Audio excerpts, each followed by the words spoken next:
going on, everyone? Kelly Cavallaro here, one half of 7 Arrow Media, and welcome to today's edition of the Honky Tonk Highway. It's Monday. It's a new week. Hope everyone had a great weekend. We just finished up celebrating the Streamline birthday week with a nice big 4-hour show yesterday, hosted by Daniel, Jose, and JP. Hope you guys had fun with that. Couple quick announcements before we get into today's guest. Don't forget, guys, head over, like, subscribe, share, comment, Facebook, YouTube, Instagram. That way you never miss anything that we post. Also, every Tuesday, this show hits the airwaves. I am live on Line Dancer Radio every Tuesday morning from 9 to 11 Eastern, 2 to 4 UK time with the Honky Tonk Highway. Also, if you don't have time to watch, head over to Apple iTunes or Spotify. The show is on both as a podcast, so make sure to tune into that. So, today's guest, guys, I have not one, not two, but 3 guests that you're going to definitely enjoy. These are 3 of the biggest names in line dance today, especially on the competition scene, and they're here to talk about virtual comps as we're about to have one here in the United States. So, ladies and gentlemen, today's guest, Clive Eaton-Stevens, Satu, and I'm going to butcher this name, Ketellapper, and Shaun Parr. What's going on, guys? I'm hoping I got that name right, Satu. Hey. You're totally fine. I knew when I go to spell it, I'm like, I'm going to butcher this when I say it. I know I am. I know it. I'm like, not a chance. No, you're actually good. No, Awesome. It's good. Well, first off, thank you guys for joining me today. It was great having me able to get all 3 of you on as we get close to the very first virtual competition here in the U.S., at least in the country's dance scene. I know we've had some ballroom stuff. So before we get into talking about that, why don't each of you let us in on a little bit for everybody out there how you got into line dancing? And let's start with ladies first. Satu. Oh, okay. Well, I was 7. I was 7 years old. I think, like, you have those like fair state markets kind of things outside. And I think I've seen like a line dance group, line dancing, and that's how I wanted to dance too, and I wanted to start line dancing too. I wanted to do country dance. So my mom took me to my first lesson when I was 7, and it was a kids group. And 4 weeks after my first lesson, the teacher came up to my mom and she was like, "Hey, she has talent.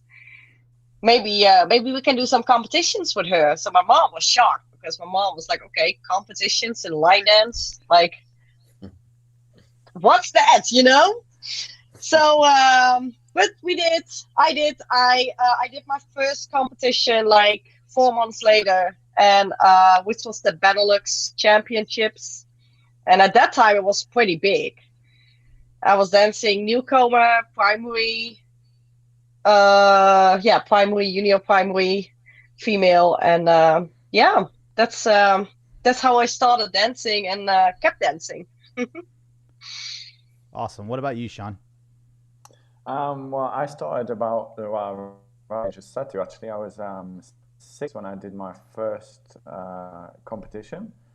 But before that, it started when I was out camping with my family in this little village place, and in the rugby club, there was a line dance class on with Rose Brenda Stevenson. I don't know whether anybody remembers Rose from the UK years and years ago. Anyway, she was teaching a little class, and I got up, started to follow, and then during the school holidays, I could go along to the class with my mum in our local town because it was not too late to go when it was a school night, and then started at October 99 I did my first competition, and the videos of me doing Renegade, and terrible, but the days of Renegade. The days of Renegade, I remember those days. What about you, Clive? So I started out as a kid in ballroom and Latin, and I also did ballet, jazz, and tap. And then I moved to America and taught ballroom dancing, had a couple of studios. And back in, I guess it was 2004, I had some country people come to me for some waltz and cha-cha choreography. I had no idea that country or line dance even existed. They showed me their rule book, which was like this thick. I was like, this is kind of interesting. So I went along to one of the competitions just to support them, and saw people doing country dance, and I saw line dance, and I was like, hey, I could do that. That's something different. And so I just decided that I was going to do showcase line dance. And I went to my first Worlds, which was Sweden in 2006. And I won, and I was like, okay, this is cool. I'm going to do this. So that was the beginning of my line dance career in Open Showcase. Awesome. And I remember the first time I competed when the rule book was still around that thick. And I'm like, yeah, I was so glad when they at least cut it down and it's way smaller now. I remember the first time I printed it off, I'm like, what the? And I'm like, the 3-ring bind, like 3-inch 3-ring binder to hold it because there's nothing else that's going to hold it. I'm like, this is massive. So,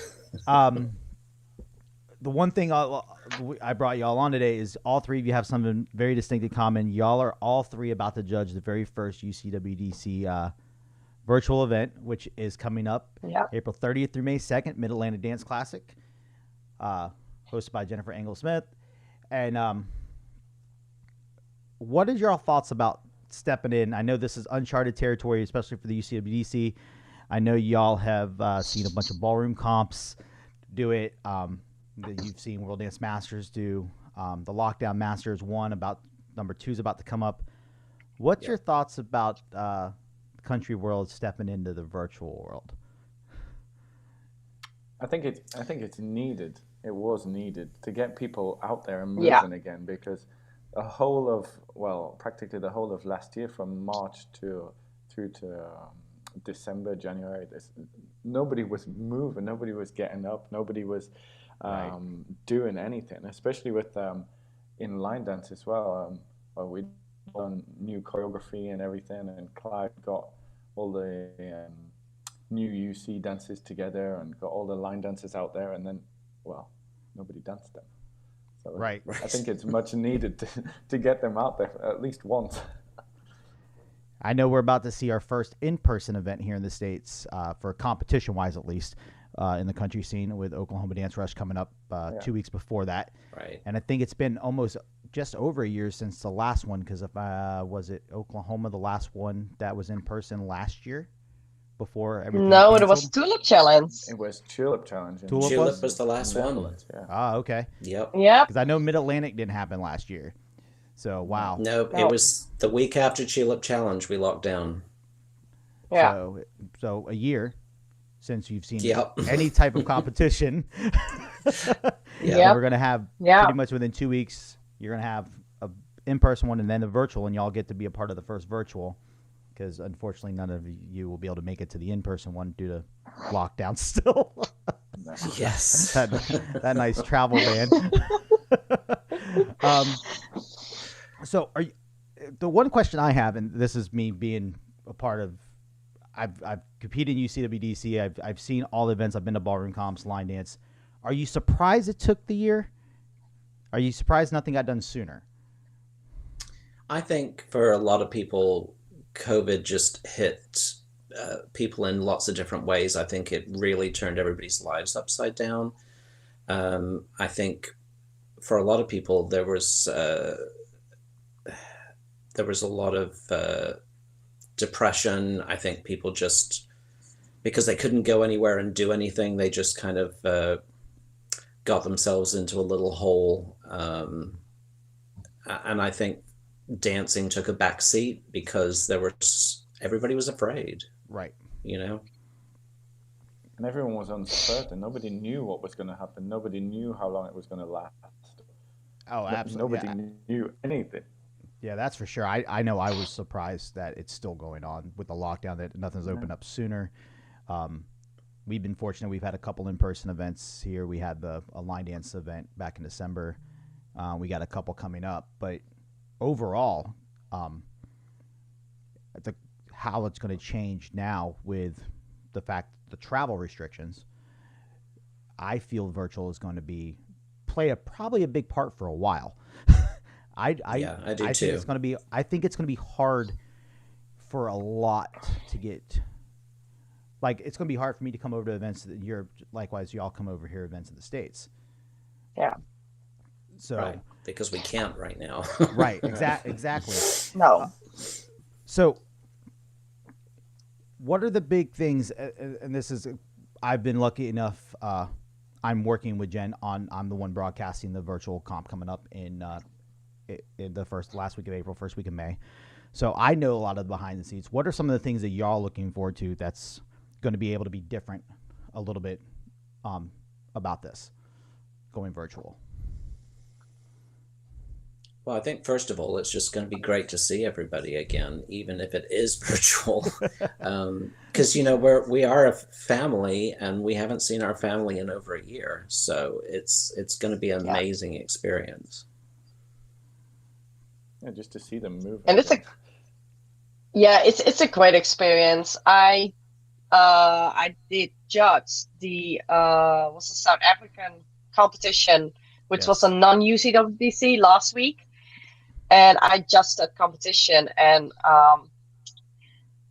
it was not only cool to see like people dancing again, but also like people finally got the chance to dance. Like, I know, they had people enter the competition from the United States and then from Europe, so everyone was like competing in the same division from all over the world, and that was great to see too. It's like a world championships, but then like virtually. Yeah. Right now, knowing that you got to judge that, and I know I've talked to other people that have judged some virtual. Did your way of judging change at all? Knowing that you don't see everybody on the floor together, so floor craft obviously is thrown out the window. That's the one thing I've taken for it. But did your way of judging your mindset going into this change at all? A little bit, because especially with that competition, like some of the divisions, like the videos, were not in sync, like exactly in sync with the music. So it was a little bit harder to judge, like if someone was like really on timing or if it was just the music. Right. So that was the little thing. But then, I mean, like, huge respect, like, to you all guys who's like doing all the like virtual videos and editing that stuff, because I totally believe that's like a difficult job to do. And then sometimes, like, you can see, like, especially in the line dance, like, that some people just learn the line dances differently because they have no one else to like look at, like, okay, what do I have to do? Right. So you will see some little differences, and I think me as a judge, you can't really judge that harsh because of that. Right. And especially if people are dancing in their kitchen. Yeah, right. Yes. I know that. I know. We just talked about. We were talking about dance videos the other day on my show, and that was the other thing. People were like, "We should have more dance. People should be able to get videos up sooner." I go, guys, some people just don't have space. That's. I know. That's. I know that's a hard thought, and I know, like, so Justin. And I'm going to ask. This was my next question. Justin just asked, the score needs to count towards graduation because I know the event is sanctioned, so it counts as a qualifier for Worlds. Yeah. I know the UCWDC dropped it for at least in the U.S., 3 qualifiers to 2, so you only have to do 2. So for most people, that's 1 virtual or 2 virtuals or 1 virtual and 1 in person, because I know some U.S. events have announced they are happening. Texas Classic's coming up, Orange Blossom Dance Festival in Orlando, right up the road from me. So we got lots of options for people in the U.S. at least to get there. My question is, and this is what Justin said, do you think they should count as qualifiers to move up? The problem with that, to be honest with you, is because we can't compare people side by side, it's very difficult to look at graduation points, especially if you're looking at ascension divisions. Mm-hmm. You're looking at putting somebody in crown or superstars. Right. You really want to be able to compare them next to each other, because that really does make a difference. Yeah. And to see the overall capacity as well. If some people are competing against each other in one of those ascension divisions, and one of them's got a big studio that they've hired and can get to, and another one, like we mentioned earlier, is dancing in their kitchen, then right, it's not really, yeah, it's a disadvantage. Now, totally. the next question I have, and this one's mainly for Clive and Shaun, because y'all deal with this more than Satu has. Do you think this is going to possibly make the divisions bigger now that people don't have to leave their house to qualify? I know male line dancing has always been the hardest thing and I know this is why Justin's saying this, coming up with where there's 3 people doing an overall at any event besides the World Championships, especially in the United States, is almost impossible. I don't think I've actually ever seen it. At least I know I haven't. So do you think this might change it? Very rare. It does happen, but right, it is very rare, especially lately. But with the UCWDC, they do have points towards graduation. So if you are dancing with less than 3, as long as you get an average of the grades, you can still get a point to the Ascension division. I do think virtual will encourage a lot more people to participate. For some people, especially in poorer countries in Asia and Africa, it's very difficult for them to get flights or visas. And this is their way to participate with very little cost. Right. And like I remember from back in the day, and I know Clive will remember Benji Smart being in Australia. Yeah. He never had a qualifier his entire time. Right. There was nothing there. So it was so hard for him he always had to come, and his shot was coming either traveling across the country or winning worlds. And that's the other thing. So at least it's a little different now. Right. And I know Liam Marcy Harp just came in. Oklahoma Dance Rush. We just talked about that happening in person, April 15th through the 18th. Huge kudos to them for getting to hold that. That's going to be massive. First one in person. I guess the other question I had too, and this is one I've asked, and I know Clive and Satu, I know y'all have reached, y'all dance. I know you because Satu, I've known Mike for years, and Clive, I can't even count how long we've known each other. Just getting to meet Shaun, but the one thing I'm always curious of, and I know all of y'all have gone through this, the fact that line dancers have to qualify in 2 different divisions when couples dancers only have to qualify in 1. Right. Yeah. How hard is? I know that always frustrated me. Like we have to learn twice as many dances, twice as many, and now especially since they added the stage division. Do you think that will ever change to make it easier on line dancers? Well, actually, I hope it will change and make it more difficult on the couples dancers. Okay. Yeah. Either one. I totally agree with that. Either one. I know. I remember, and this is kind of funny because I know I was very privileged. I got to watch Clive win his superstar title and his couples masters when he won with Emily in Orlando. I was very privileged to be there for that. I remember the days, and this is funny because there would be showcase couples. You don't see it that often anymore. I remember back in the days, Ronnie and Brandy, the Millers, they would dance both. You would get all these dancers dancing both, but now you might see a handful of showcase couples, and it was great a couple years ago seeing for the first time you actually had to have prelims in Masters Classic. Yeah. But the question, like I would see couples dance Masters Showcase just to get Division 1 Showcase to get into Masters and then switch because they didn't want to dance against the showcase couples. True. They didn't want to dance against Chris and Emily. So I'm with you. I'd like to see it get harder, if not at least make it a little bit more fair on both sides. That would be really, really good. Yeah, I mean, I think if you're going to be in Masters and you have the option to dance both, then you should at least have a point in the other side. I danced both. Yep. Not everybody can. It depends on the partnership. Showcase is a whole different ballgame. Yeah, but if you can do it, and nothing against you, you're probably shorter. I think, have you been taller than any of your pro partners?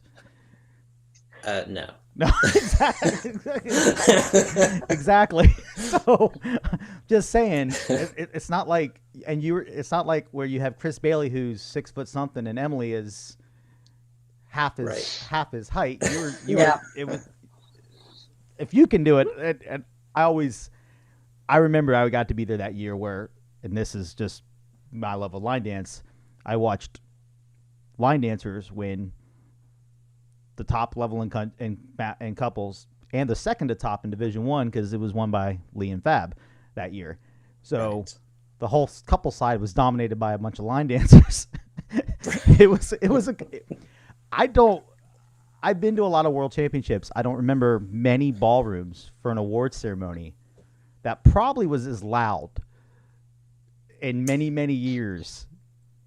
But when that happened that night, and that was a good feeling. Yeah. It's certainly something that I would never forget. And if I have to say is, I've been dancing for, I'm not going to say how many years, but it's a long time. But that would definitely be the highlight of my career for sure. Yeah, absolutely. And I was happy when Jen approached me about it and about doing the virtual comp, and she told me that I saw that it was going to get sanctioned. I was happy because I think this is a huge step to where we're going to in the future. Nowadays, especially, yes. I think the last year has taught a lot of people a lot of things about where dancing can be. And the fact that I can take lessons being in Florida, well, even the fact right now we're hosting a show and we're in four different countries, if I'm not mistaken. Right. And we're having a show, and we can do this to where you can take lessons. It's between Streamline and all the digital dance weekends and every avenue. You've seen a lot of stuff where you can take lessons from all you guys. I know Satu, you've been online teaching. Shaun has. Clive, I know because I was in there with your test when you did the stuff.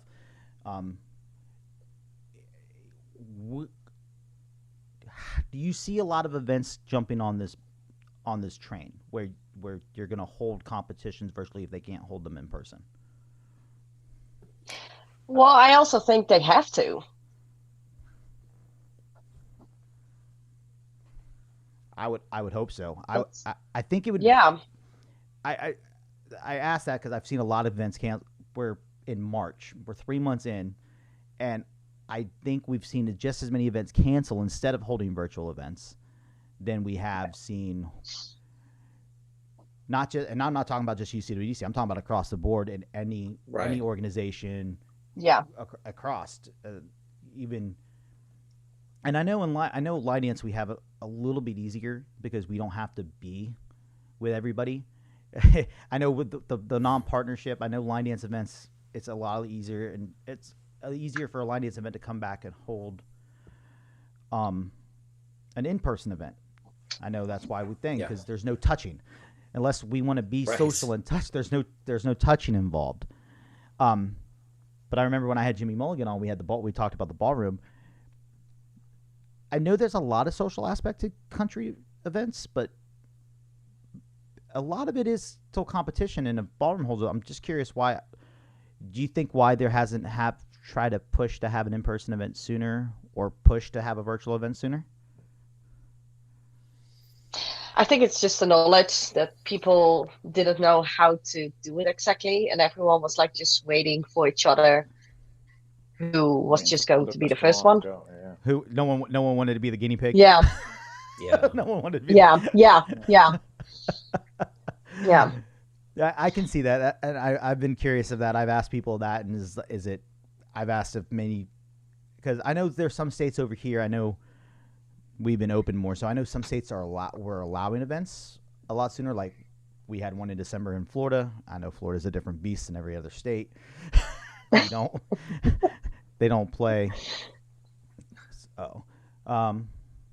Steven just said my option, the reason why events have canceled instead of for going virtually is because people are afraid to do it or know how to. It's a good reason. That's a very, very good reason, Steven. Yeah. I totally understand why people haven't. Totally understand. I'm glad to see someone's taking that leap of faith and the chance and doing it. I think it's going to be I've watched some of the ballroom ones. I've seen some. I don't see it ending anytime soon. I don't see the open of the travel like we were talking about before we came on to the thing. Right. Just the regularness and like it's a just long being way able off, yeah. right going back to an actual regular event. I just don't see it, and I'm curious to see because here's my question for and this one y'all can have your opinion because Worlds is being held. Obviously, they've announced being the fact that it's in Florida. What's going to happen if, and this is the thing, all these people qualify virtually, but yet come December, January, they're still not allowed to travel. Now you're going to tell all these people they can't compete for a world title after they've spent all this time and effort and money to qualify. Yeah. Yep. Yeah. Well, and I understand that nice curveball because that's going to be. I don't see how that's a hard one. I know that's going to be a hard one. It is, and that's something certainly for the UCWDC that they're already thinking about, and That's it's good. something that they're going to have to deal with as the months go on, and not leave it too late before Worlds. I mean, it's such a tricky situation we're in again. In fact, it's even more tricky than last year. Yeah. Last year was pretty obvious we were just going to cancel because we had to keep everyone safe. Right. This year is a whole different ballgame because all the different countries are in a different state of emergency at this point. We don't know when it's going to end. Right. So a decision will have to be made sooner rather than later. Yeah, I agree with that. I know a lot of events, like especially over here, a lot of events are in the space now that they can't cancel because their states opened up. They can't get out of that hotel contract. That nice tricky situation. I know talking to different people that run events overseas, y'all get a little bit more leniency with your hotel contracts, and y'all have probably a little bit easier time rescheduling over there. Here, hotels want their money. Exactly. So I know a lot of events are I know a lot of events that waited till the very last minute to either cancel because they just couldn't get out of the contract. The state had to cancel. I know Jen Cameron just went through that in Boston. She had to wait. The state had to tell her the state wouldn't allow her to hold it.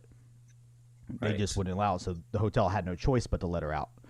Here in Florida, thankfully, well, I say thankfully, but we can hold the events. But now the question is, can you get the people to make it worth holding the event? Yeah, because I think people are still afraid. Right. Absolutely. Well, still afraid and still locked down in certain states and over here. Well, right. At the moment, it would just be practically impossible. Yeah, I know that it's so weird. I game a lot with Daniel Trapot and JP Maj and Tim Johnson, all dancers from thing, and so we talk a lot about the different countries and what's going on. And it's the weirdest thing. They always ask me, "Did you hear what happened today?" And I go, "No," and they'll tell me that y'all pretty much just get told on TV that, "Oh, as of midnight, y'all are locked down." I'm like, "Wait, what?" Yeah. I'm like, "That's true." Yeah, that's how it goes. I'm like, it baffles me. It just baffles me when they tell me that. I'm like, that's crazy. At least here, like, we get told it's coming, or like when stuff happens here, we get told, okay, it's coming. You're gonna know it. Here's the date. Blah blah blah. Not, oh, by the way, as of tomorrow. that just cracks me up. And like you were saying, Shaun, y'all just went on lockdown again in Belgium. Yeah, and it was exactly that. Last week we got there was a press conference on the Wednesday to say that we weren't going back. I'm a a real teacher outside of dancing. Right. And we got told that we weren't going back into school on Monday. We had to finish it and plan it, and that was it. I know a bunch of my other half, who's also named Kelly, is a substitute teacher now and about to become a full-time teacher in real school. And it was funny because they just had our spring break, our week break, and all the teachers were like, I wonder if it's going to happen like last year. Every teacher in the state of Florida last year went on spring break and got told not to come back. Yeah. Right. So they're like, is it going to happen again? And it didn't. They're all back in school the following Monday. They're like, oh, we only got a week off. But that's just it baffles me when people, they tell me that oh yeah, as of tomorrow we can't go out. Yeah, but that's no one warning, of no nothing. That's one of the difficult things about planning our events or worlds or anything. We just don't know. Right. Totally. I totally understand that. And it changes. I know you guys, it changes almost daily. It's got to be rough. So I love the fact, and I love the fact that Jen is going ahead with the virtual event, because where she's located, they can't hold it in person. They weren't allowing it, and I'm glad she moved forward with it. And I'm really glad the UCWDC sanctioned it. I think if it wasn't sanctioned, that I would feel a lot of people wouldn't want to do it. That's I don't think so either. I feel that, right. They just, I know, and I have lots of people in this chat, like Maddie B talks about this a lot on all her different pages. I know Lee and Marcia are still on here. Ballroom events, at least people still have something to go to. They have the prizes and stuff like that. People go to UCWDC events to qualify for Worlds. That's pretty much what the event's for. You need your qualifier. You got to get to Worlds. They want the practice. They want the thing. I feel that if they didn't sanction them, it would have been hard to get contestants. And I feel that. Yeah. And my question is, and I love the fact that Oklahoma's happening. I know I know they're going to have a great weekend. I would have been curious if they would have the same turnout if Worlds didn't announce they were happening. Because would people have gone back to compete if they knew they had nothing to compete for? Well, I think that's different. Yes, I think so too. Because people, especially like after a year, like having no competitions, people really want to go out and just dance on like a competition floor.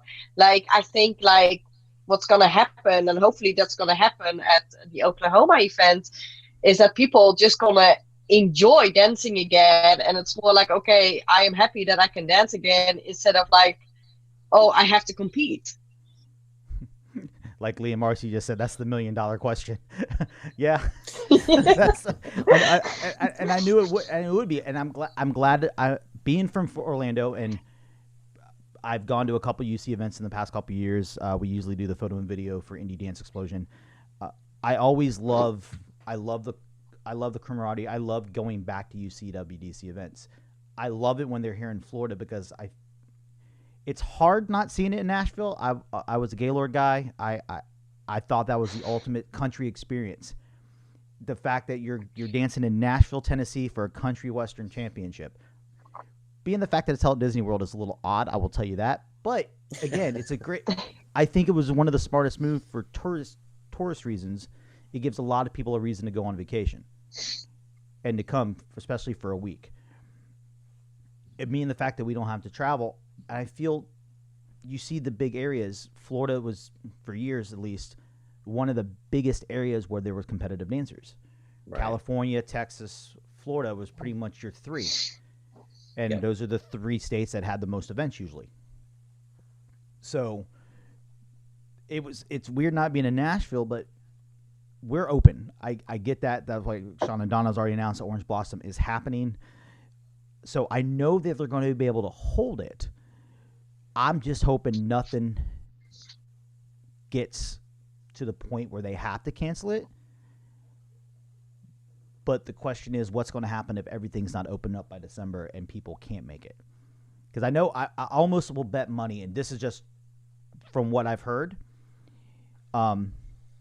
the chances of you guys having an in-person event overseas this year is probably going to be hard. Yeah, that's not going to happen. For the rest of for the rest of like, we'll get lucky if some of the social events happen back. I know a couple have been announced. I know World Dance Masters has announced Blackpool's happening at Worlds, so my fingers are crossed. I usually come over for that. That's always a fun week. But I would love to see it happen, but the question is, will it?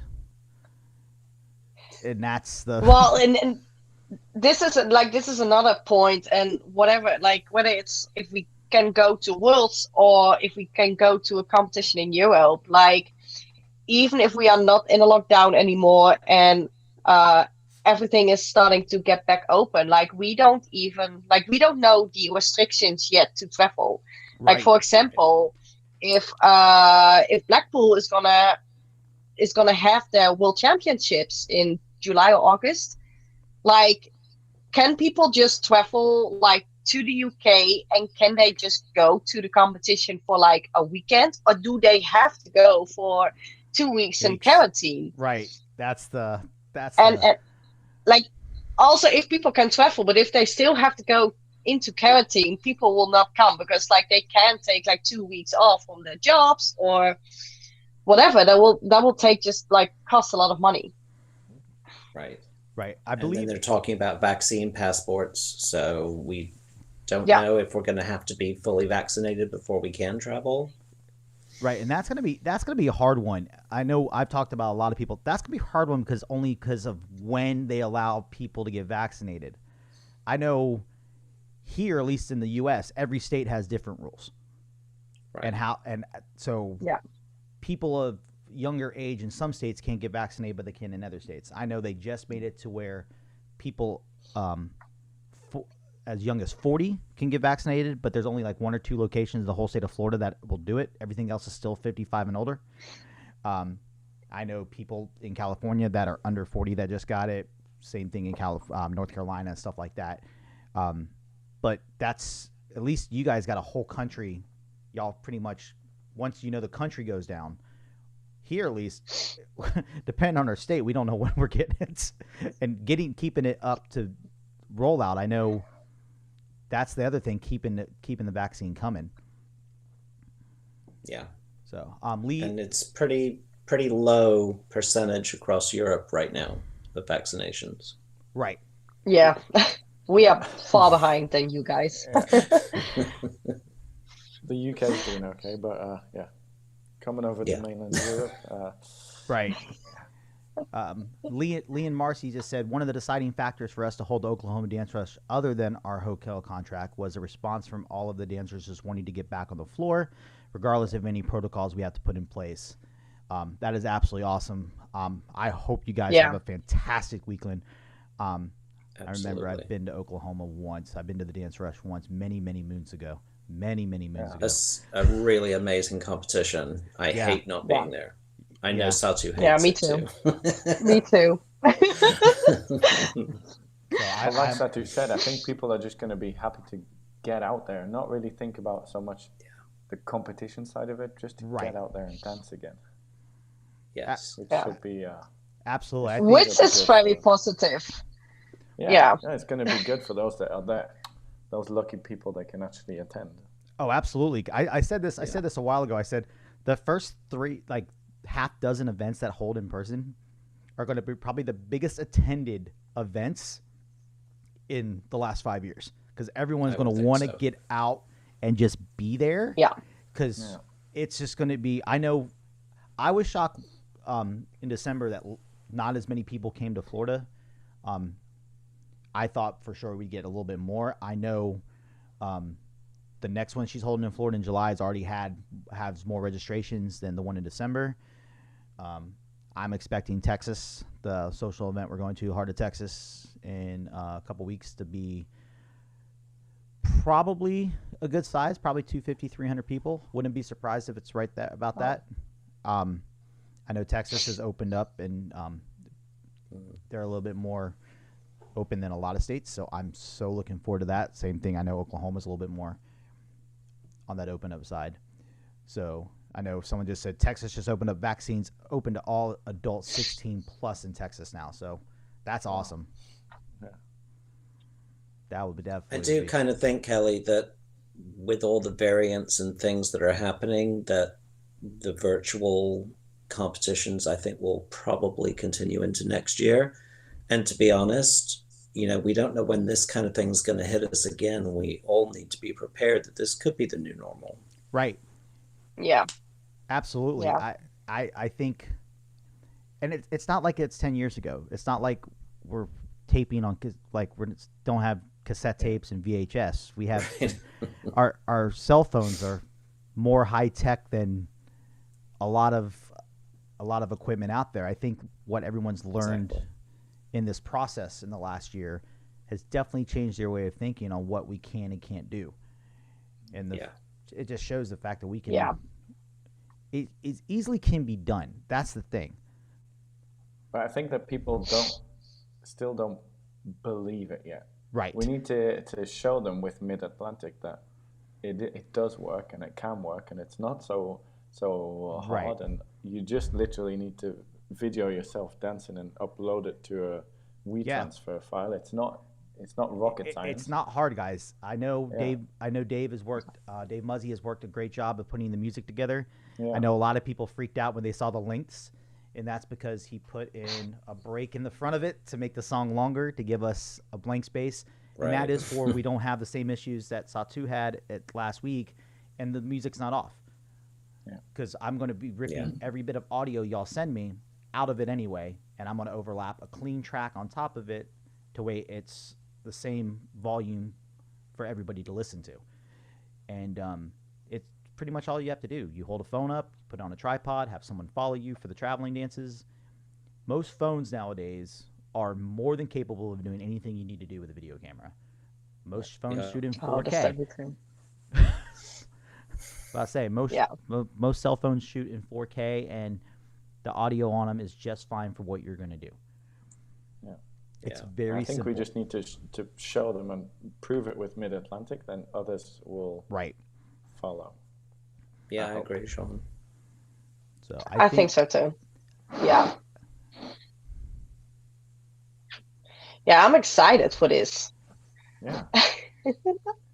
I'm looking forward to it. Like, actually, this is a pretty cool thing. If I'm switching topics real quick, but and I think I talked with Jennifer about this. That there was a ballroom comp a couple of months ago, who did an in-person event, and people were dancing on the dance floor, and then they had screens at the back of the floor, and they were playing videos of also dances. Mm-hmm. So it was a mixed virtual in-person event. And I'm not saying that UCWC has to do this too, but it was a great idea, to show people who couldn't come to the in-person event but still wanted to compete. And then you had the in-person, that was pretty cool to watch. So to see That's that. interesting. Yeah. Scarily enough, and coming from the tech side of this, most events already have all the technology they bring to an event to do this, because at least I know in the social world, Clive will contest to this at World Dance Masters, there's more screens and more projectors and more virtual stuff. All you are is, as long as you have internet connection, we can have either someone there live on the screen talking, or we could put a video up, and you can getting in sync. And the one trouble, probably the hardest part of that one, Satu, was getting someone to press play for that video perfectly in time when they're going to press play for the live people, because that would be the hardest part. Because you have to trust your DJ. and be honestly, but every line dance event, at least socially, we have a projector screen because we put the next dance coming up. We have a projector. We have internet. It's all stuff we have. I would love to see, and this is the one thing that I would kill to see. I would want virtual judge a live event. Oh, I think that we have the technology. We have it very easily where you can have a screen set up and a camera pointed out that the judge is looking at. They can see everything, and the judge doesn't have to be there. The camera's going to follow. If you have a cameraman anyway, the camera's going to follow the dancers. If it's a full Wow, floor, I could judge him. I could judge in my sweats. That would be great. You don't have to get up and get all pretty there, Clive. There you go. Exactly. Yeah, sounds good good to me. But you love getting your. But yeah, if sparkly you have a full floor shot Yeah, anyway, this is true. I do. if you have a full floor shot, and that camera feed's going into something, like you could easily be someone judging that it's not there. It's no different than someone calling on the phone and you watching him. Steven, you would be the one that said it would be a matter of ballots and scoring. Yeah, there's a couple, but there's ways around that. It's right. Yeah, It's 20. We're going to test it coming up with this with Mid-Atlantic. Exactly. Right. It's 2021. We have Google Docs. We have all these things that can get changed very easily. That would be fun. Maddie B just says Jennifer is paving the way for the rest of the UCWDC events. Much rather have someone on video than not at all. Absolutely. Yeah, totally.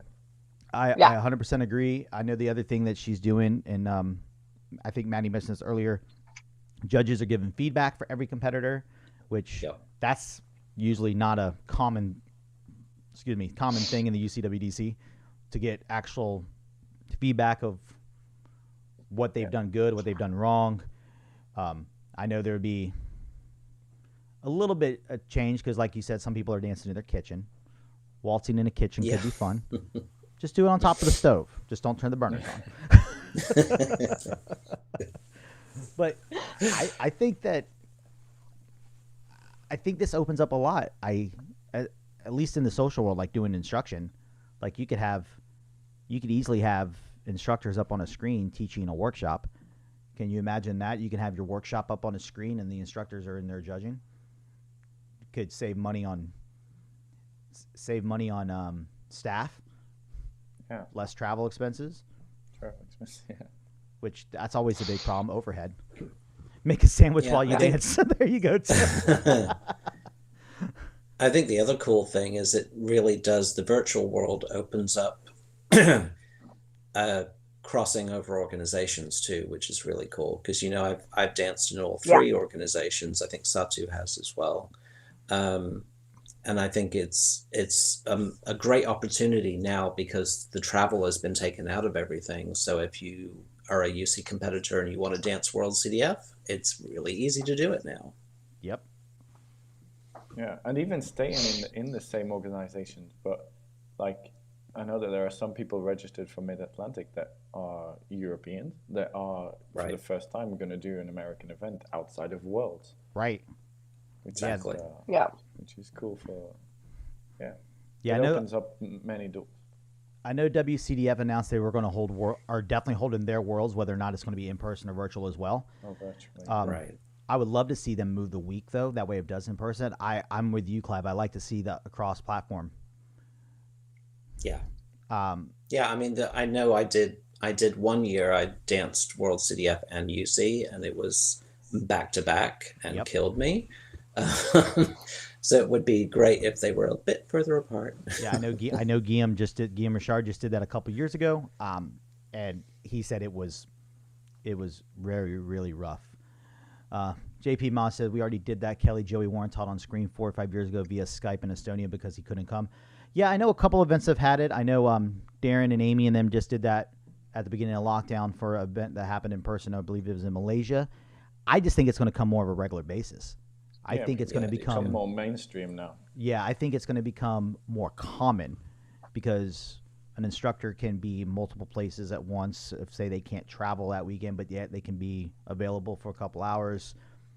I think we're going to see more instructors more commonly across the board. Yeah. And same thing with judges and personalities, especially because it would be a lot easier. I understand the in-person factor. I understand you want to see the people, but when push comes to shove, they can't be there. Like when you're on the road all the time, it's killer. Right. Like to be able to spend that week at home and do some stuff online would be amazing. Right. And that was the other thing I brought up. For like the people who are usually on the road 35, 40 weekends a year, if not more, if they can turn around and be home for a weekend and still teach at 3 events, they're going to make roughly the same amount of money. They're just not going to travel to 3 locations, but they're still making their living, and they get to be at home with their loved ones. I think exactly. I think you're going to see. Yeah. I think you're going to see some people take advantage of that, only because it's a lot of people. I can tell you this, and I've known this from talking to many people. You're going to see some instructors not be at as many events in person because they've enjoyed being at home for a year. They've enjoyed. Me. You're gonna, Oh yeah. They've enjoyed. Me too.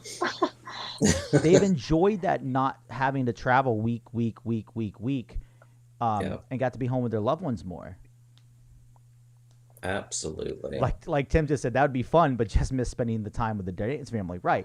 You're still going to have the ones that are going to travel on a good amount because they love the travel aspect. They love being everywhere. They love it.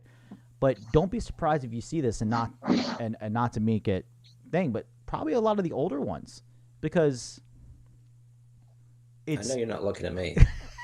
You try not to. Clive, I've known you for too long. I know better. You can hang with just those young kids just as well as anybody. I know better than that. That's right. But like you said, you've enjoyed being home. It's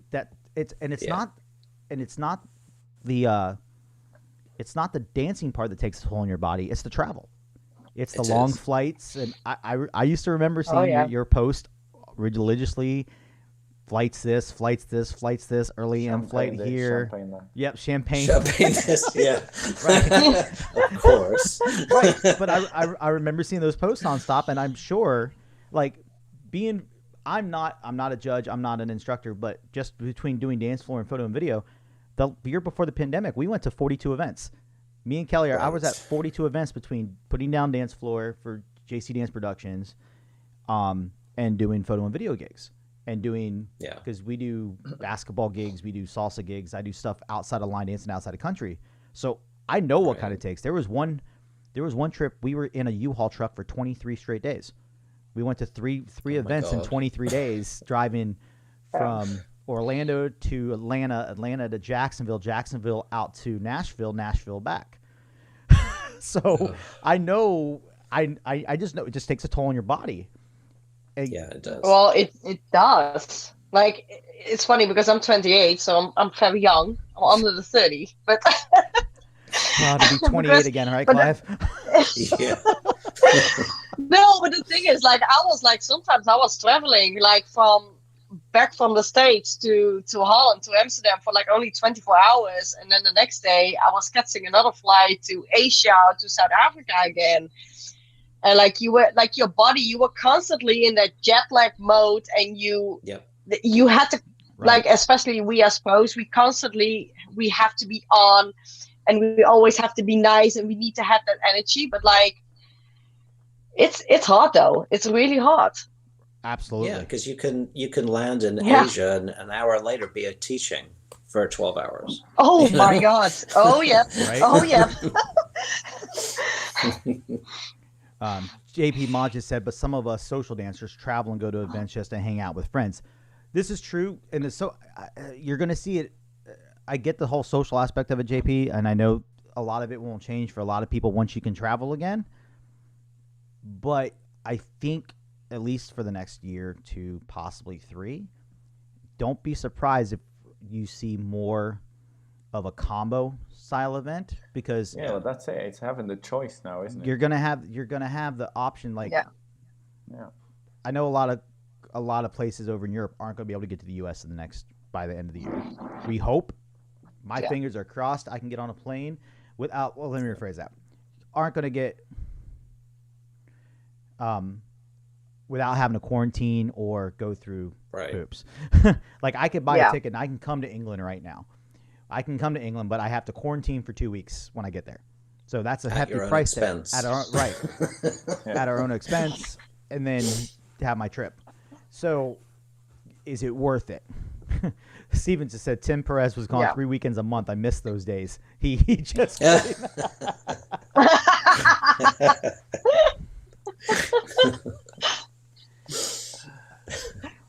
But Matthias says, I think a lot of competition dancers will be gone by then. I think some will go away, but I think for a lot of the diehard competitors, they will come back. It's in their I blood. I do too. Yeah. I do too. Like with all the And it's people I just, have spoken with, like with my students or just like other dancers, and it doesn't matter which age. Like yes, they like that they have like so much time over or left for like other things what they can do in life, Right. but like they all miss dancing so much. yeah.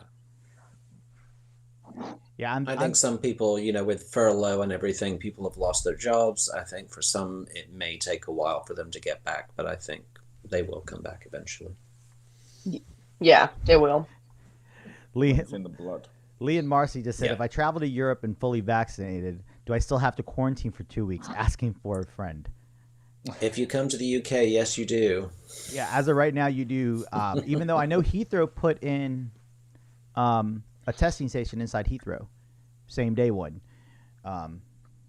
So that You I just know. need to come to Belgium. It's only 7 days, I think.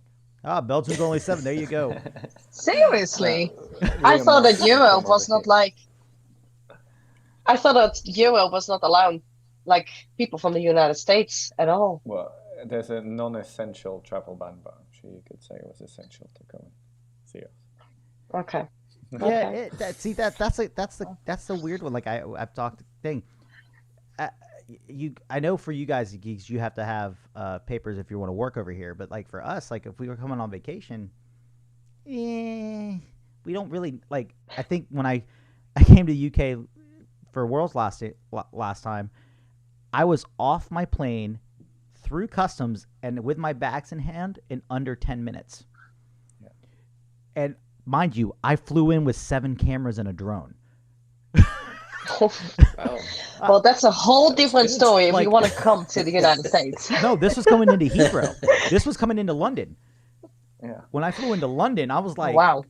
yeah, I thought the same thing. Like I had a Pelican case full of cameras. I had my backpack full of cameras with my drone. I walked off the plane, grabbed our bags. We walked through this. They said, if you're claiming this, you're claiming this. You walk through, you scan your passport. I was in. That's it. Yeah. I was like, Amazing. Wow. that had to be the easiest ever. JP said there's no quarantine needed in Switzerland. You are all welcome for a huge party. Yeah. Sounds good. Yeah, but like someone just said, it's $1 million to buy a Coke. I've heard some of the prices in Switzerland, JP. That's not a good. It's crazy. It's crazy. But again, huge thank you guys for coming on the show and talking about all this. Guys, if you haven't yet, sign up. It's coming up April 30th through May 2nd. It's all virtual. Deadline for competitors is April 11th. That way it gives us time to get all the editing done. Sign up. Head over to their website, midatlanticdanceclassic.com. Check it out. And it's not so hard. Just get yourself filmed and upload it. It isn't. That's It's it. very simple. Yeah. It takes just a few minutes to Simple, send them to me. easy. It's great. You've got all the hard work to do. All the competitors just need to, Hey. the video and And send you it. know, Right. like, yeah. And I mean, it's a qualifier too. So like, we just have to stay positive. If we can go to Worlds by the end of this year, we Yeah, still it need to counts. get like 2 qualifiers in. Right. So Exactly. get your qualifier now. Mm-hmm. Yeah. I'm just hoping for, at least for the people over in Europe, we get at least another event going to be virtual. That way y'all have your 2 qualifiers. Yeah. I would love to see that happen. I'm think sure it will. I think it's a great thing. It's fun, and unlike the people at Oklahoma, you don't have to worry about the rule change of the dance order. Because Yeah. it don't Yeah. matter what order you film them in.